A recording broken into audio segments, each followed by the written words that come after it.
सज्जाद मीर साहब, starting with you sir जी, मुझे ये बताएगा, लग ऐसा रहा था कि जजेस का तकर्रुर हो गया, मामला रफा दफा हो गया, क्योंकि खबरें तो ये भी गर्दिश कर रही थी कि 2 जजेस के खिलाफ हुकूमत रेफरेंस लाने वाली है। लेकिन आज जो अभी दरख्वास्त सुप्रीम कोर्ट में दायर की गई है सर, उसमें ना सिर्फ कानूनी पेचीदगियां जाहिर की गई हैं, जबकि आइन का हवाला भी दिया गया जिसमें सदर मुमलिकत को भी बराह रास्त टारगेट किया गया है। तो आप इसे क्या देख रहे हैं? शिकवा देख रहे हैं या हुकूमत के खिलाफ चार्जशीट देख रहे हैं?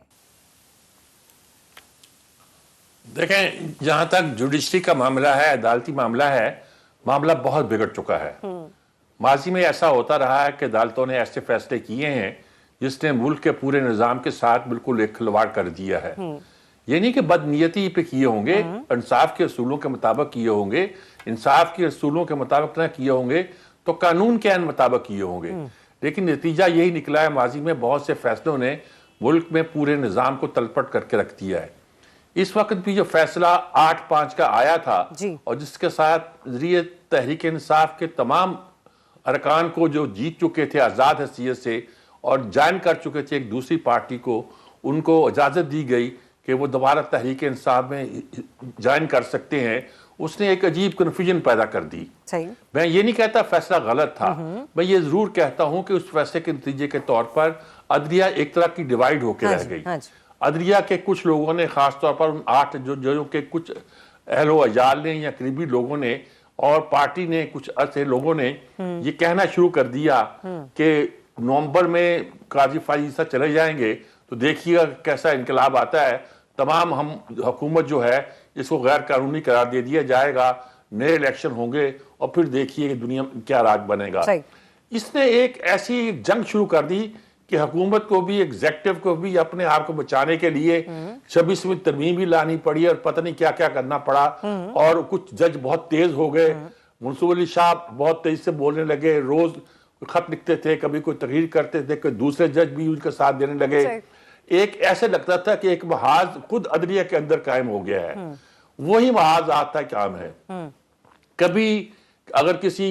इस्लामाबाद का हाई कोर्ट तो बकायदा उनके जजेस कुछ जो थे। सज्जाद मीर साहब, थोड़ी सी रहनुमाई कीजिएगा, आपकी नजर में आपका तज्जिया क्या कहता है कि इस महाज को बरकरार रखने में हम कह लें या फिर इस महाज को कायम करने में जिम्मेदारान कौन है? क्या खुद अदलिया, क्या खुद जजेस? देखिए, जिम्मेदारान मैं ये तो नहीं कह सकता कि जजेस के फैसले में कुछ थोड़ी सी बेहतियाती करने के बाद फैसला तो उन्होंने किया वो ठीक होगा, लेकिन उसके बाद उस बात को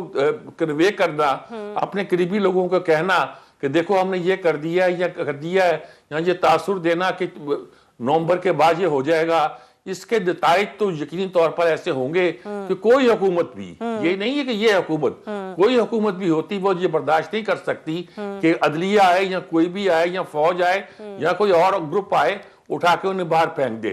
चुनाचे उन्होंने अपने सेल्फ डिफेंस में जो मैकेनिज्म इख्तियार की, उसने पूरी जुडिशरी को भी तोड़ के रख दिया। उसने पूरी जुडिशरी का पार्लियामेंट के साथ एक, यानी कि पार्लियामेंट, जुडिशरी,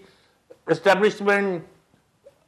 मीडिया, कौन कौन है जो इस पे नजर नहीं आता, बटा हुआ तो सर, और ग्रुपों में हिस्सों में तकसीम हुआ। मैं तो बसद एहतराम में ये सवाल ही कर रही हूँ, मैं किसी पे उंगली तो नहीं उठा रही, लेकिन अब आपको लगता है कि जो मौजूदा हालात चल रहे हैं जुडिशरी के, इसमें हमें ज्यादा अदलिया, जजेस और वकला ज्यादा मुनक़सिम दिखाई दे रहे हैं बनिस्बत माजी के, और बजाय इसके कि इश्यूज को रिजॉल्व किया जाए, हम ये देख रहे हैं कि हर आने वाले दिन के साथ मामला बढ़ता ही चला जा रहा है। नहीं, इस पे कोई शक नहीं है जी कि अदलिया जितनी तकसीम अब हुई है कभी नहीं हुई थी।